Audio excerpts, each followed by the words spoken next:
오늘 하나님께서 저와 여러분에게 주시는 말씀은 에스더 2장 8절에서 15절과 21절에서 23절 말씀입니다.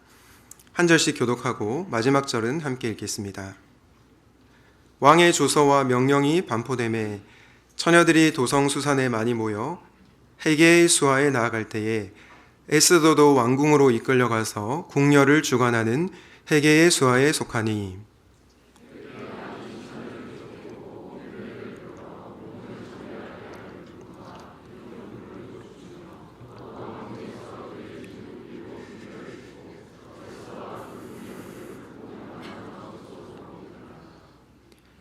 에스더가 자기의 민족과 종족을 말하지 아니하니 이는 모르드게가 명령하여 말하지 말라 하였음이라.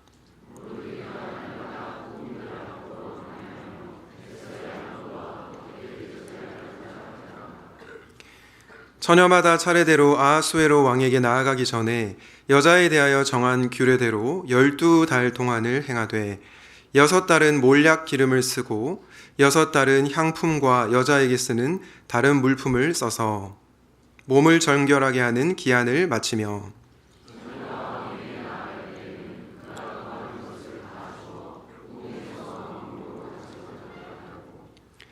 저녁이면 갔다가 아침에는 둘째 후궁으로 돌아와서 비빈을 주관하는 내시 사하스가스의 수하에 속하고 왕이 그를 기뻐하여 그의 이름을 부르지 아니하면 다시 왕에게 나아가지 못하더라.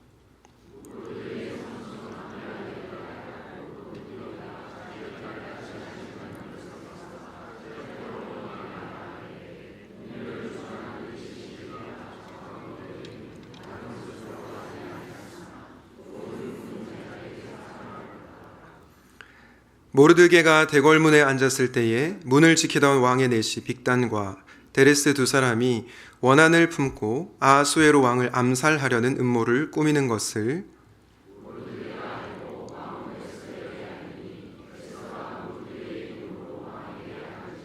함께 읽겠습니다. 조사하여 실증을 얻었으므로 두 사람을 나무에 달고 그 일을 왕 앞에서 공중일기에 기록하니라. 아멘. 오늘은 야수가 지배하는 세상에서라는 제목으로 말씀을 전하겠습니다.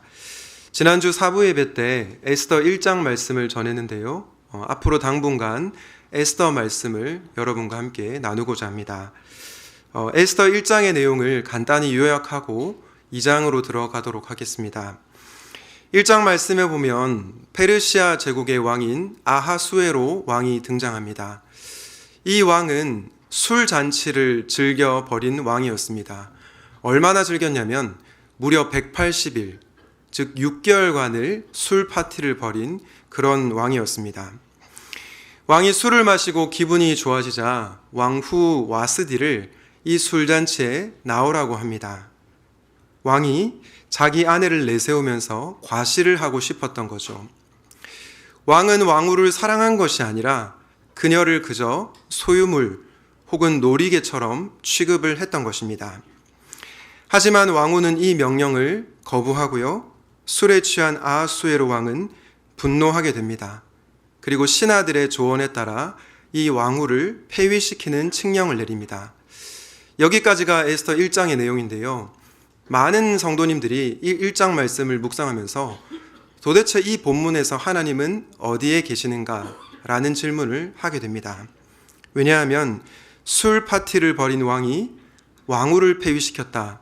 그 내용이 1장의 전부이기 때문입니다. 지난주에 제가 1장 말씀을 전하면서 하나님이 보이지 않는 것 같지만 실은 무대 뒤에서 일하고 계신다. 보이지 않지만 역사하고 계신다라는 말씀을 전했습니다. 아마 우리 성도님들의 삶 가운데에도 정말 하나님이 내 삶에 계시는가라는 질문을 하시는 분들이 많이 계실 것 같습니다. 그러나 여러분 기억하십시오. 하나님은 눈에 보이지 않지만 또 때로 우리가 느껴지지 않을 때도 있지만 여전히 존재하고 계시며 저와 여러분의 삶을 다스리고 계시다라는 것입니다. 그 하나님을 신뢰하며 살아가는 저와 여러분이 되시기를 예수님의 이름으로 축복합니다. 에스더 1장의 내용이 이랬고요. 그리고 에스더 2장의 내용이 시작되는데 오늘 우리가 읽지는 않았지만 1절을 읽으면 왕후를 폐위시킨 그 왕이 4년이 흐르고 나서 자신의 결정에 후회를 하게 됩니다. 내가 술김과 홧김에 왕후를 폐위시킨 것이 아닌가, 마음이 찝찝했던 거죠. 이 마음을 안 신하들이 왕에게 어떤 제안을 하냐면 전국 미녀 대회를 열자라고 제안을 합니다. 그래서 그 미녀들 중에서 왕후를 뽑는 것이 어떻겠습니까? 라고 제안을 하죠. 어리석은 왕은 이 제안을 거부해야 되는데 또 그걸 좋다고 덥석 받습니다. 그래서 그 미인 대회에 에스더가 참가해서 왕후가 되는 내용이 에스더 2장에 나옵니다. 이 2장의 내용의 제목을 한 구약학자는 이렇게 붙였습니다.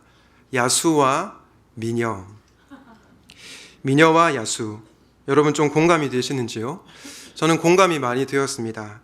페르시아 제국의 왕인 아하수에로 왕이 술김과 홧김에 왕후를 폐위시키고 또 전국 미인대회를 열어서 미녀를 찾는 것, 이 모습이 야수의 모습이지 않습니까? 그리고 미녀 에스더가 왕후가 되었기 때문에 미녀와 야수라고 붙여도 무방할 것 같습니다. 저는 이 에스더 2장 말씀을 한 주간 연구하고 묵상하는 가운데 이 2장의 배경이 오늘날 시대와 닮아 있다라는 생각이 들었습니다. 왜 그렇습니까? 오늘날 시대도 힘과 권력을 숭배하는 시대이죠. 자기 이익을 위해서라면 전쟁도 일으키는 나라입니다. 그리고 한 사람의 중심보다 외모를 중요하게 여기는 사회이죠. 이런 점에서 에스더 2장의 배경과 오늘날이 닮아 있다라는 생각을 하게 됩니다. 사랑하는 여러분, 이런 야수들이 지배하는 세상에서 예수님을 믿는 우리는 어떻게 살아야 될까요? 어떻게 이 야수와 같은 세상을 변화시킬 수 있을까요? 오늘은 이 부분에 대해서 함께 묵상하려고 합니다. 가장 먼저 마음에 새겨야 할 메시지는 이것입니다. 당장 변화시킬 수 없음을 기억하라. 굉장히 역설적인 메시지이죠. 세상을 변화시키기 위해서 첫 번째로 알아야 할 메시지가 내가 당장 변화시킬 수 없음을 기억하는 것입니다. 저는 대학생 때 종로에 있는 교회에서 신앙생활을 했습니다. 그 당시에 기독교 세계관을 엄청나게 열심히 공부를 했는데요.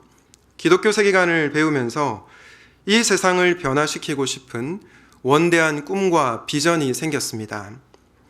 그런 저의 대학생 시절에 대학을 졸업하고 취업을 해서 직장 생활을 하는 선배들이 못마땅했습니다. 왜냐하면 그분들이 대학생 때는 정말로 신실하게 살아가는 것 같았는데 직장 생활을 하면서 세상과 적당히 타협하며 살아가는 것처럼 보였기 때문입니다. 그러면서 그 선배들을 보며 실망을 하게 된 거죠. 그런데 제가 대학을 졸업하고 취업을 하면서 깨닫게 되었습니다. 그 선배들이 모습에 제가 있다는 것을요. 세상을 바꾸기는커녕 나 자신조차 바꾸지 못하는 저를 발견하게 되었습니다. 아침에 일어나면 큐티는커녕 그저 생존을 위해서 하루하루 살아가는 제 모습을 발견하게 되었습니다. 그러면서 제가 너무나 교만하다는 생각이 들었습니다. 사실 오늘 본문에 나오는 에스더와 모르드게도 이 거대한 페르시아 제국을 당장 변화시킬 수는 없었습니다. 왜 그렇습니까? 그들의 처지가 그러했기 때문입니다. 에스더 2장 5절에서 8절을 한번 보겠습니다. 도성수산에 한 유다인이 있으니 이름은 모르드게라. 그는 베냐민 자손이니 기스의 증손이요 시므이의 손자요 야일의 아들이라. 전에 바벨론 왕 느부갓네살이 예루살렘에서 유다 왕 여고냐와 백성을 사로잡아 갈 때에 모르드게도 함께 사로잡혔더라. 그의 삼촌의 딸 하다사 곧 에스더는 부모가 없었으나 용모가 곱고 아리따운 처녀라. 그의 부모가 죽은 후에 모르드게가 자기 딸같이 양육하더라. 왕의 조서와 명령이 반포되매 처녀들이 도성 수산에 많이 모여 헤게의 수하에 나아갈 때에 에스더도 왕궁으로 이끌려가서 궁녀를 주관하는 헤게의 수하에 속하니. 에스더 2장 6절과 8절을 한번 보십시오. 6절에 보면 뭐라고 되어 있느냐? 모르드게가 사로잡혀 왔다라고 얘기합니다. 그리고 8절 말씀해 보니 에스더도 왕궁으로 이끌려 왔다라고 얘기를 하죠. 여러분, 에스더와 모르드게 인생을 단 한 단어로 표현하면 어떤 인생이라고 할 수 있겠습니까? 저는 수동태 인생이라고 생각합니다. 왜냐하면 누군가에 의해서 잡혀가고 끌려간 인생이었기 때문입니다.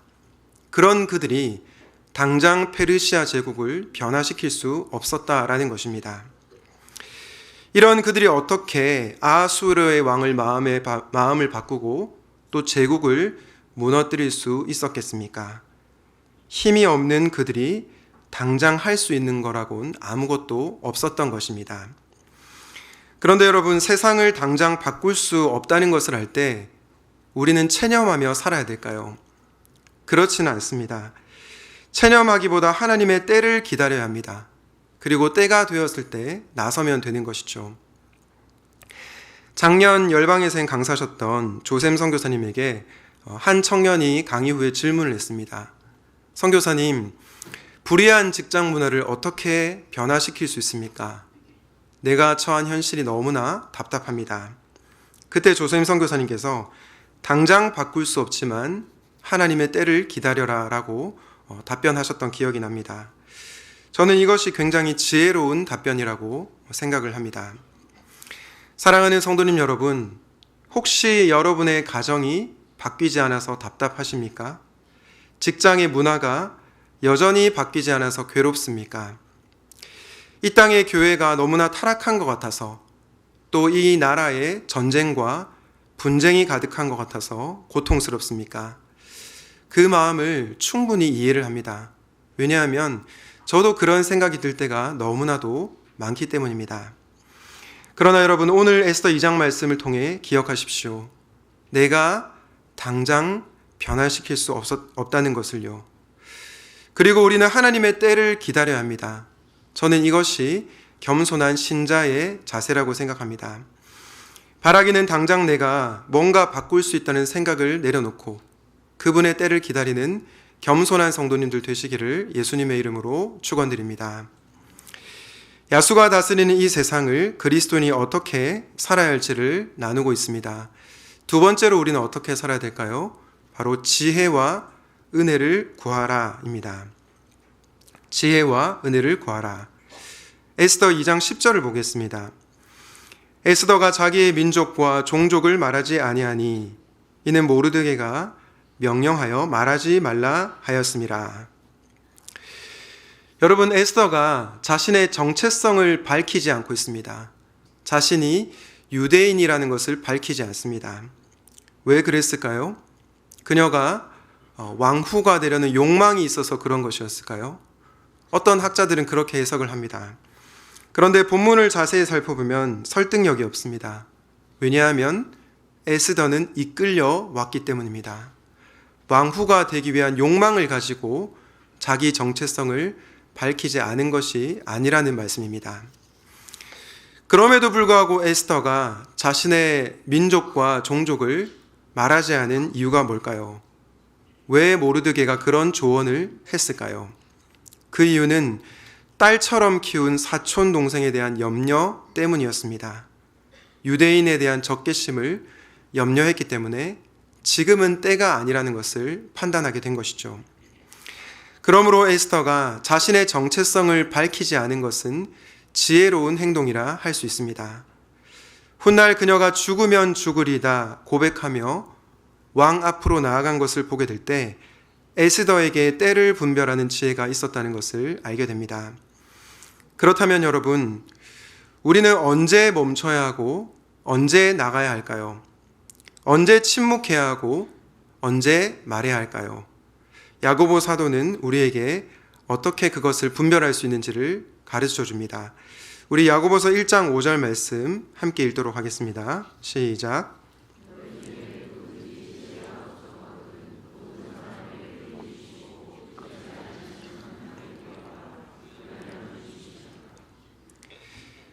여러분, 야고보 사도가 지혜가 부족하면 어떻게 하라고 합니까? 하나님께 구하라. 왜냐? 하나님은 후히 주시고 꾸짖지 아니하시는 분이시기 때문입니다. 그러므로 야수가 지배하는 이 세상에서 어떻게 살아야 될지 모를 때 우리는 하나님 앞에 엎드려 지혜를 구해야 됩니다. 하나님의 때가 언제입니까? 하나님의 뜻은 무엇입니까? 하나님의 방법은 무엇입니까? 라고 지혜를 구해야 한다라는 것이죠. 지혜를 구하는 것과 동시에 우리는 하나님의 은혜도 구해야 됩니다. 에스더 2장 8절과 9절입니다. 왕의 조서와 명령이 반포되매 처녀들이 도성 수산에 많이 모여 헤게의 수하에 나아갈 때에 에스더도 왕궁으로 이끌려가서 궁녀를 주관하는 헤게의 수하에 속하니 헤게가 이 처녀를 좋게 보고 은혜를 베풀어 몸을 정결하게 할 물품과 일용품을 곧주며 또 왕궁에서 의뢰주는 7 궁녀를 주고 에스더와 그 궁녀들을 후궁 아름다운 처소로 옮기더라. 제가 설교 초대에 말씀드린 것처럼 새로운 왕후를 뽑기 위한 전국 미인대회가 열렸습니다. 전국의 미녀들이 왕궁으로 다 끌려오게 되었죠. 그리고 이 미녀를 관리하는 자가 방금 읽은 9절에 나오는 내시 헤게입니다. 그런데 헤게가 이 처녀 에스더를 어떻게 보았다고 말씀하고 있습니까? 좋게 보았다. 그리고 은혜를 베풀었다라고 표현하고 있습니다. 여러분, 이것을 어떻게 설명할 수 있을까요? 물론 에스더는 헤게에게 최선을 다했을 것입니다. 헤게를 기쁘게 했습니다. 그런데 당시에 헤게의 마음을 기쁘게 한 미녀들이 한둘이었겠습니까? 모든 미녀들이 헤게의 눈에 잘 보이기 위해서, 왕후가 되기 위해서 최선의 노력을 다했을 것입니다. 그런데 참 신기한 것이 유독 에스더만이 헤게의 눈에 좋게 보였다는 것입니다. 여러분, 이것을 뭐라고 표현할 수 있을까요? 저는 은혜라고 표현할 수 있다고 생각합니다. 아수에로 왕의 눈에 에스더가 예쁘게 보인 것도 마찬가지입니다. 우리 에스더 2장 16절과 17절을 함께 읽도록 하겠습니다. 시작.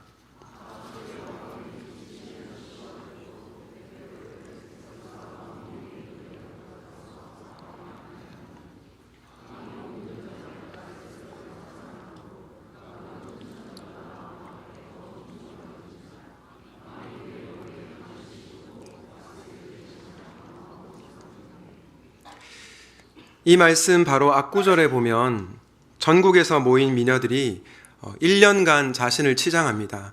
6개월은 몰약 기름으로 자신을 치장하고 나머지 6개월은 화장품을 바르고 몸을 단장합니다.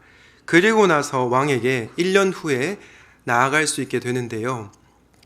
여러분, 생각을 해보십시오. 당시의 미녀들이 왕후로 선발되기 위해서 얼마나 화장품을 덕지덕지 발랐겠습니까? 네, 정말 최선을 다해서 미용을 했을 것입니다. 그런데 오늘 성경에 보니 에스더는 헤게가 시킨 것만 하고 더 이상 자신을 꾸미지 않았다라고 나와 있습니다. 무슨 말입니까? 비싼 화장품 바르지 않고 그저 있는 모습 그대로 나아갔다는 것입니다. 그런데 그 수많은 미녀들 가운데 누가 왕의 눈에 들어왔습니까? 유독 에스더만이 들어온 것입니다. 그래서 왕이 다른 모든 여자들보다도 에스더를 더 사랑했다라고 얘기합니다. 여러분, 이것을 뭐라고 표현할 수 있을까요? 은혜라고 표현할 수 있습니다.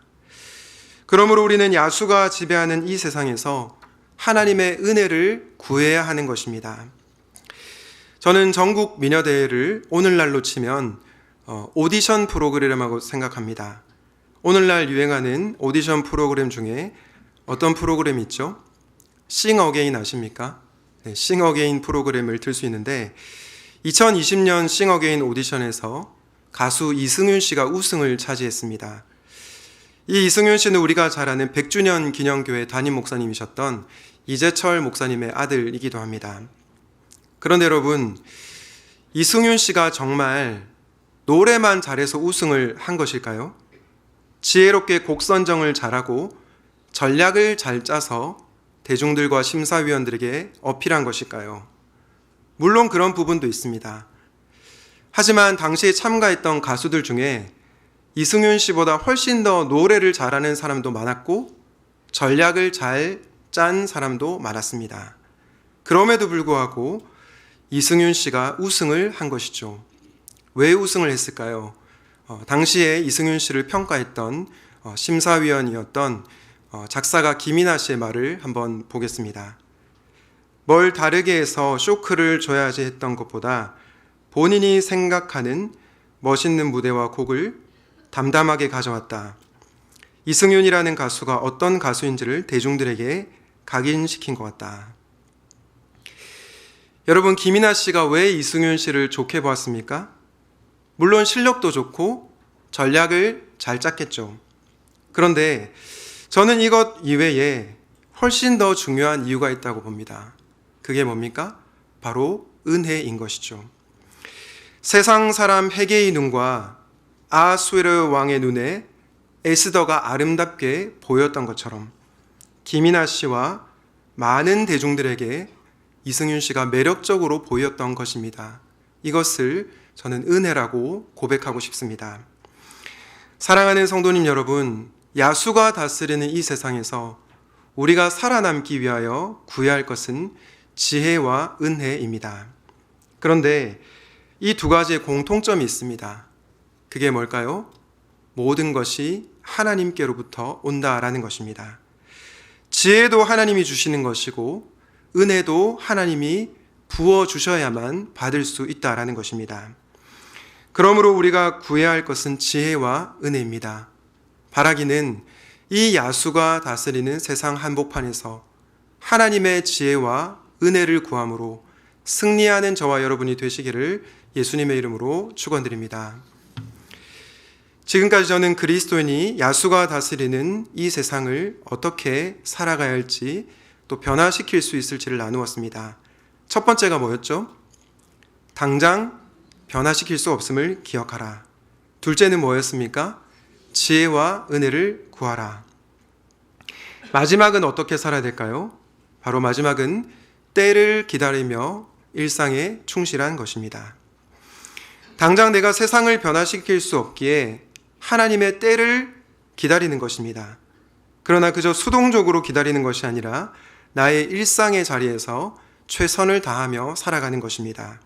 그때 하나님께서 저와 여러분을 사용하셔서 놀라운 변화의 역사를 일으키실 것입니다. 여러분, 제임스 헌터라고 하는 사회학자가 있습니다. 이분이 기독교는 어떻게 세상을 변화시키는가 라는 책을 썼는데요. 이 책에서 미국의 기독교 우파도 또 기독교 좌파도 세상을 변화시키는데 모두 실패했다라고 지적을 합니다. 왜냐하면 정치적인 힘을 갖고 있으면 세상을 변화시킬 수 있다 생각했는데 우파도 좌파도 세속 권력의 맛을 보고 타락하게 된 것입니다. 그래서 세상을 변화시키기는커녕 그들이 오히려 변질되었다고 이 책에서 지적을 합니다. 하나님보다 정치를 우상화해서 생긴 결과입니다. 그러면서 기독교가 하나님보다 정치를 더 우상화하면 반드시 타락할 수밖에 없다라고 판단을 했습니다. 그러면서 제임스 헌터가 제3의 대안을 제시하는데요. 이 대안을 제시합니다. 그것이 뭐냐면 신실한 현존입니다. 신실한 현존. 이 개념이 뭘까요? 세상으로부터 도피하는 것도 아니고 세상의 권력을 가지고 이 세상을 바꾸는 것도 아닙니다. 그저 부르신 자리에서 일상의 자리에서 최선을 다해 살아갈 때 이 세상을 변화시킬 수 있다라는 것입니다. 저는 이것이 굉장히 성경적인 방식이라고 생각합니다. 여러분, 초대교회 성도들을 생각해 보십시오. 그들은 세속적인 힘과 권력을 가지고 로마 제국을 전복시키지 않았습니다. 하지만 그들은 수도원에 들어가 세상과 단절되어 살지도 않았습니다. 초대교회 성도들은 자신에게 주어진 일상의 자리를 신실하게 지키며 하나님의 때를 기다렸습니다. 그리고 그분의 때가 이르렀을 때 하나님께서 그들을 사용하셔서 로마 제국을 무너뜨리셨던 것입니다. 오늘 에스더 2장에도 이 내용이 나옵니다. 우리 에스더 2장 21절에서 23절 말씀을 다 같이 한번 읽도록 하겠습니다. 시작.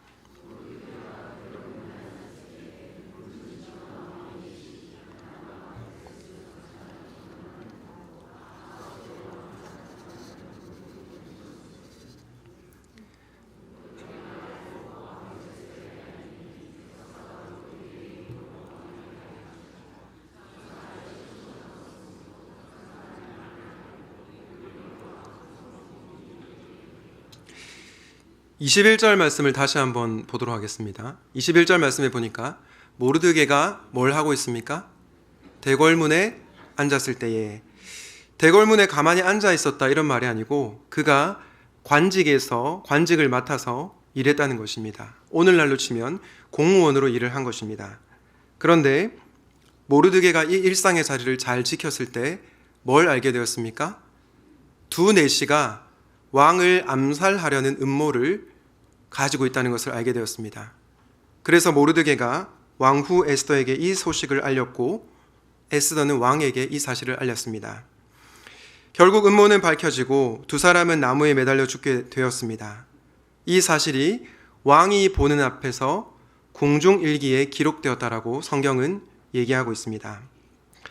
여러분, 여기까지 읽으면 우리는 그 다음 구절에서 어떤 내용이 나올 것을 기대하십니까? 아마 이런 내용을 기대하시겠죠.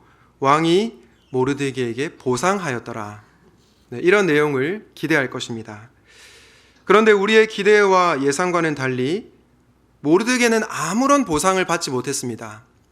왕에게 충성스러운 행위를 했는데도 아무 보상도 받지 못했던 것입니다. 왜냐하면 왕이 모르드게의 이 행위를 망각했기 때문입니다. 여러분, 하나님은 일상의 자리를 충실히 지킨 모르드게를 잊어버리신 것일까요? 그렇지 않습니다. 아수르의 왕은 모르드게의 공로를 완전히 망각했지만 하나님은 모르드게를 지켜보고 계셨습니다. 그리고 하나님의 때가 이르렀을 때 모르드게를 높이는 것을 보게 됩니다. 그 내용이 에스더 6장에 나오는데요. 에스더 6장에 가보면 아수르의 왕이 어느 날 잠이 오지 않습니다. 그래서 밤에 궁중일기를 이렇게 펼쳐서 읽는데 거기에 뭐가 기록되어 있습니까? 모르드게의 충성스러운 행위가 기록되어 있는 것입니다. 그래서 결국 왕은 모르드게를 높이게 됩니다. 여러분, 어떻게 이런 일이 일어났습니까? 바로 하나님께서 섭리하셨기 때문입니다.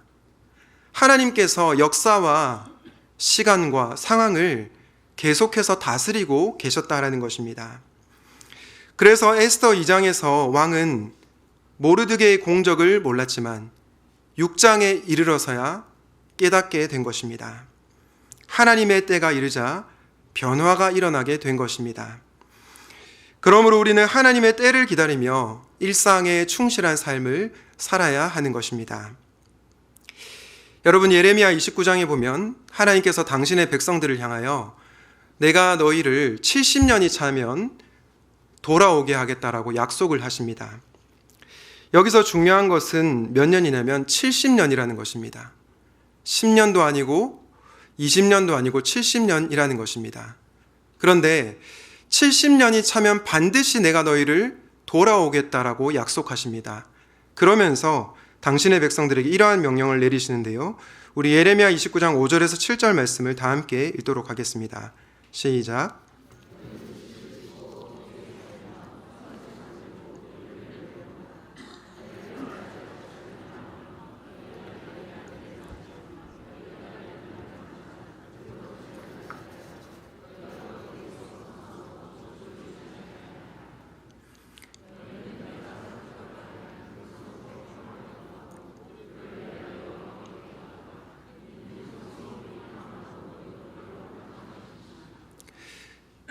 여러분, 5절에서 7절의 핵심 메시지가 뭘까요?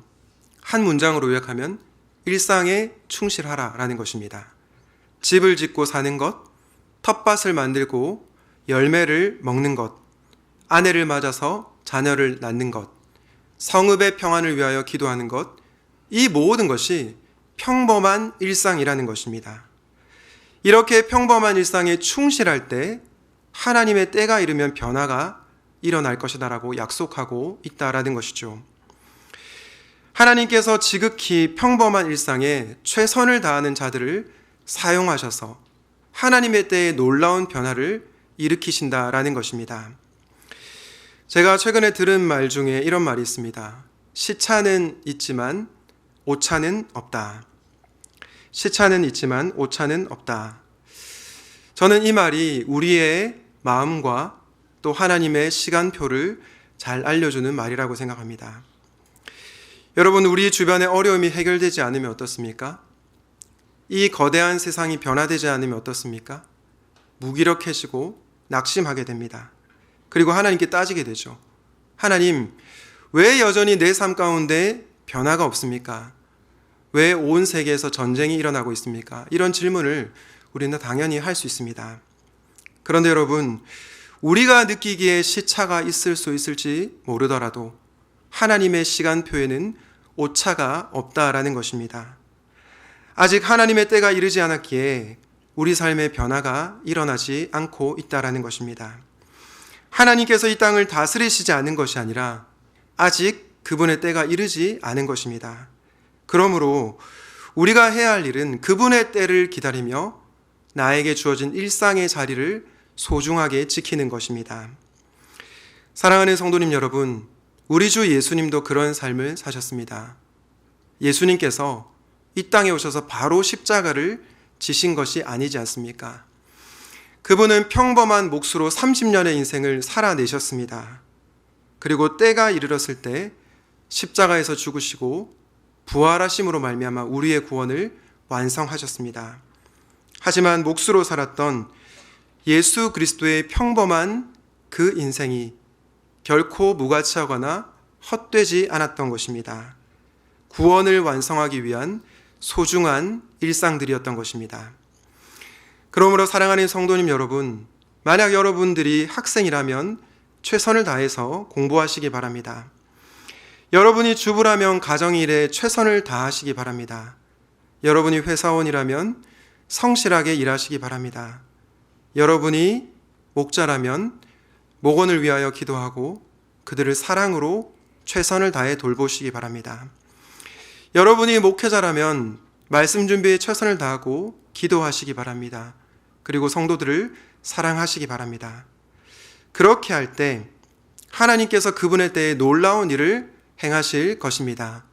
간절히 바라기는 하나님의 때를 기다리며 일상에 충실한 여러분을 사용하셔서 하나님께서 놀라운 변화를 일으키시는 것을 목도하는 여러분 되시기를 예수님의 이름으로 축원드립니다. 말씀을 맺습니다. 지금도 이 세상은 아하수에로 왕과 같은 권력이 있는 자들이 다스리는 세상 같습니다. 하지만 여러분, 실제로 이 세상을 다스리는 분은 누구십니까? 보이지 않지만 현존하고 계시는 하나님이십니다.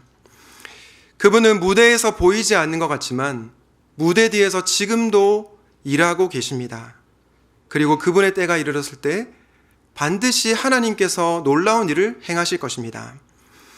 그러므로 사랑하는 성도님 여러분, 당장 내 힘으로 이 세상을 변화시킬 수 없다고 낙담하거나 체념하지 마시기 바랍니다. 오히려 그때 하늘로부터 오는 지혜와 하나님의 은혜를 구하시기 바랍니다. 그리고 무엇보다 하나님의 때를 기다리며 여러분에게 주어진 일상의 자리를 잘 지키시기를 바랍니다. 그렇게 할 때 하나님께서 저와 여러분을 사용하셔서 이 야수가 다스리는 세상을 무너뜨리실 것입니다. 비록 보이지 않지만 지금도 일하고 계시는 하나님을 신뢰하고 그분께 저와 여러분의 삶을 온전히 내어드리시기를 예수님의 이름으로 축원드립니다. 아멘. 오늘 말씀을 기억하며 주가 일하시는 함께 찬양하도록 하겠습니다. 지금도 우리 가운데 역사하고 계시며 일하고 계시는 하나님, 우리가 이 땅을 살아가면서 야수가 지배하는 이 세상에서 하나님 정말 살아계신 것 맞는가라고 질문할 때가 있습니다. 우리를 둘러싼 주변의 환경이 당장 변화되지 않아서 낙담하고 좌절하며 눈물 흘리는 성도님들이 계십니다.